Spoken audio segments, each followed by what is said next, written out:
TV stations just started sick new trend during NFL games to stick high tea to every flag-loving American. Americans are having a hard time trusting lately. First we had to come to the realization that the news and politics divisions of network TV were slanting our news to fit their agenda. Then we had to listen to them bash our president after he got elected, in spite of their best efforts, and now we're seeing their true colors again. There's more than one way to tell a lie, and it seems that TV producers or experts are quite skilled. They may not be saying the words that would lead us to a false conclusion, but they're certainly omitting the side of the story that doesn't support them. One writer at Sporting News realized that and decided to expose it. He highlights how the cameras and microphones are misleading Americans to believe that the fight is going in favor of the protest when the reverse is actually true. Networks typically do not televise the national anthem except for the Super Bowl and other special occasions, but they recognize there would be intense viewer interest this past weekend. Some fans, if they reacted at all, happily clapped and cheered during protests, but others did not, and they angrily let their home teams know it. The audio mix picked up the boos. Yet the TV networks mostly avoided crowd shots Sunday, so there was never a chance for viewers to see fans jeering players. A segment of Patriots fans in Foxborough, Mass., for example, nearly booed their own players off the field when some pads sat or kneeled, with some screaming, "Stand up." First of all, what are they afraid we're going to see? Are they scared we'll be encouraged by the fans' protests and it will lead to bad business for them? It really says something about these out-of-touch millionaires doing the protesting if the stadiums are filled with fans that hate what they're doing. The actors on the stage that is a football field need to understand that we are the one who pay their salaries. Sporting News went on. One behind-the-scenes TV staffer at another stadium told Sporting News that camera operators were ordered to avoid crowd shots in case they showed fans counter-protesting the protests. NBC Sports, CBS Sports, Fox Sports and ESPN pay billions each year to televise live NFL games. The league saw this weekend's unprecedented anthem coverage as a golden opportunity to demonstrate unity among players, coaches and owners, in opposition to Trump's comments. If crowd shots were indeed purposely avoided, it was a wise business decision by the networks not to bite the hand that feeds them their most popular programming, but a weak move from a journalistic standpoint. By covering one of the most significant days in NFL history with rose-colored glasses, the networks cheated viewers.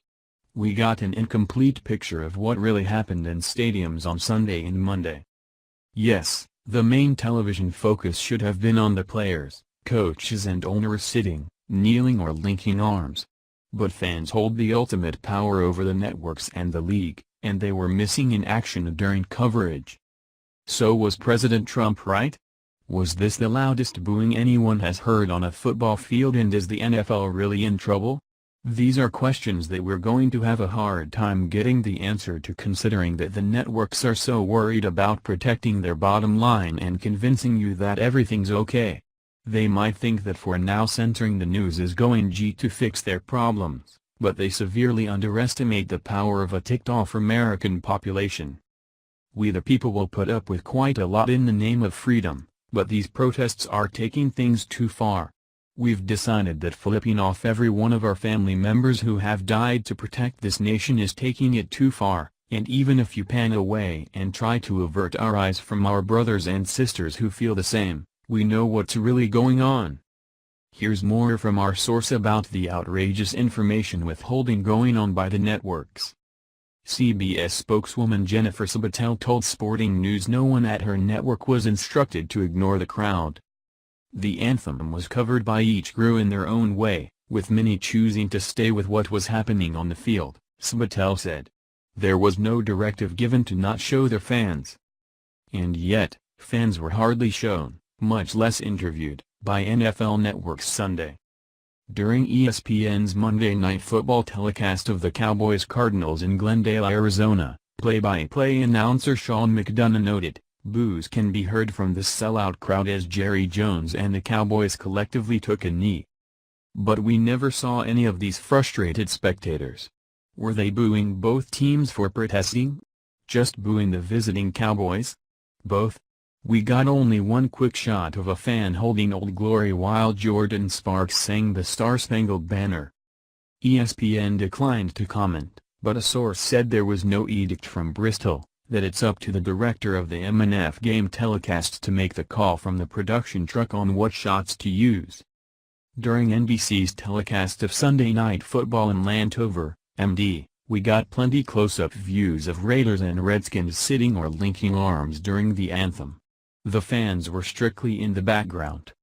Fans booing Jets and Dolphins players were loud and clear during CBS's telecast from East Rutherford, New Jersey, but we never saw them.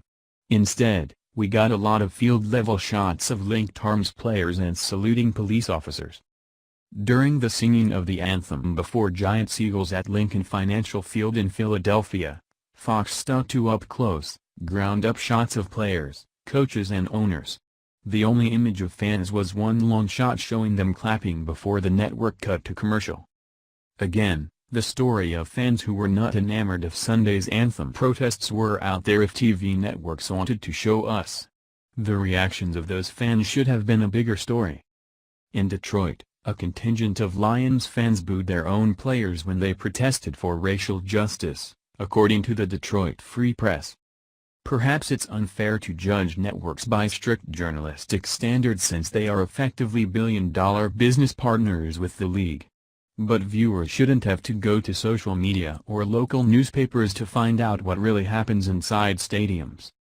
We're all big boys and girls. The sky isn't going to fall if networks show the booing of protesting players.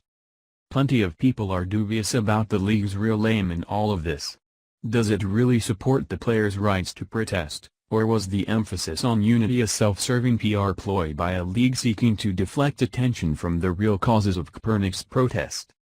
Deadspin's Tom Lay, for example, called BS on Choose Your Side Sunday. The NFL is literally using this for brand marketing. Next time, the networks showing NFL games should keep it real. Give us the truth, as uncomfortable as that might be, and not the glossy, Hallmark card version the NFL wants us to see.